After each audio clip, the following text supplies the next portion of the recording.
Salam, selamat pagi Bapak Ibu Saudara-saudari terkasih sekalian.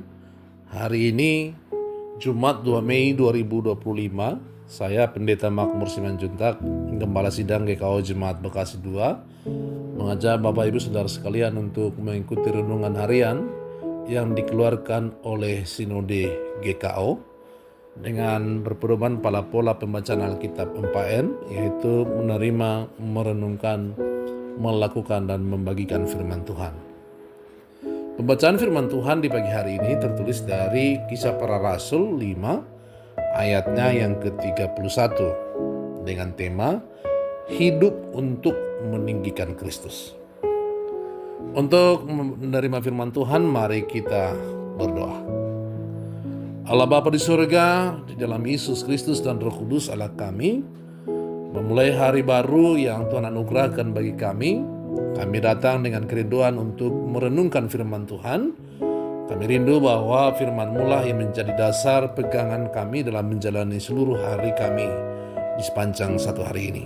Oleh karena itu Tuhan, biarlah Roh Kudus memberi kami hikmat untuk kami boleh memahami firman-Mu dengan benar, bahkan kiranya boleh menjadi pelaku firman Tuhan.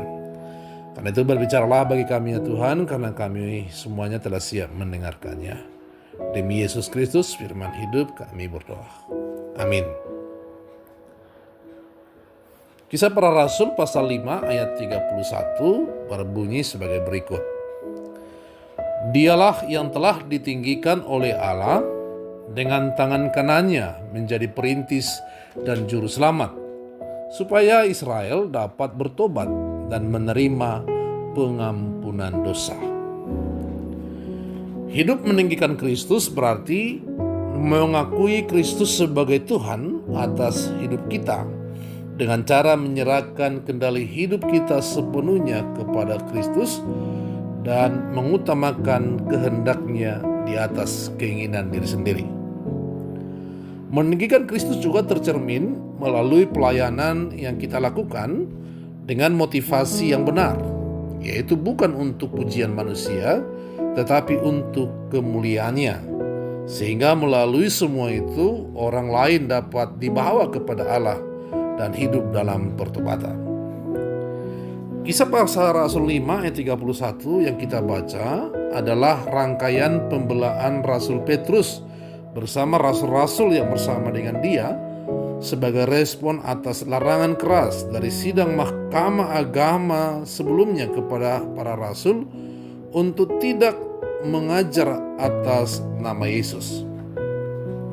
Sidang mahkamah agama tempat di mana larangan diberikan untuk memberitakan nama Yesus justru menjadi tempat di mana para rasul dengan keras menyuarakan bahwa Yesus Kristus yang telah mereka bunuh adalah pribadi yang Allah tinggikan menjadi pemimpin dan juru selamat. Bahkan meminta supaya Israel dapat bertobat dan menerima pengampunan dosa.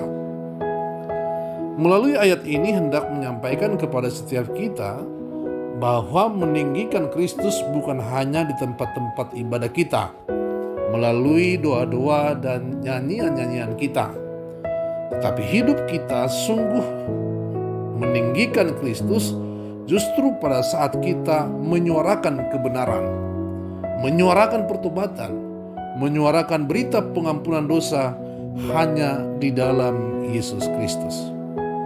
Meninggikan Kristus juga tidak hanya berada di tempat-tempat yang aman dan nyaman, seperti di rumah, di gereja tempat kita beribadah, tetapi justru berada di situasi dan kondisi yang tidak baik, bahkan tempat di mana nyawa kita bisa menjadi taruhannya.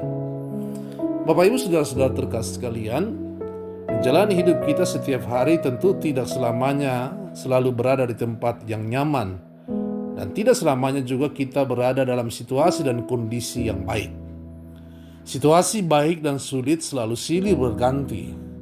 Sehat dan sakit silih berganti, bahkan hidup berkecukupan, bahkan hidup berkekurangan pun bisa selalu menghampiri kita. Namun sebagai anak-anak Tuhan, menyikapi semua itu biarlah tetap Yesus Kristus yang kita tinggikan dalam seluruh hidup kita.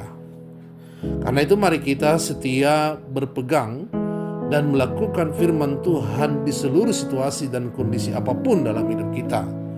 Dan tentu membagikannya bagi sesama melalui kesaksian hidup kita yang selalu meninggikan Kristus dimanapun kita berada.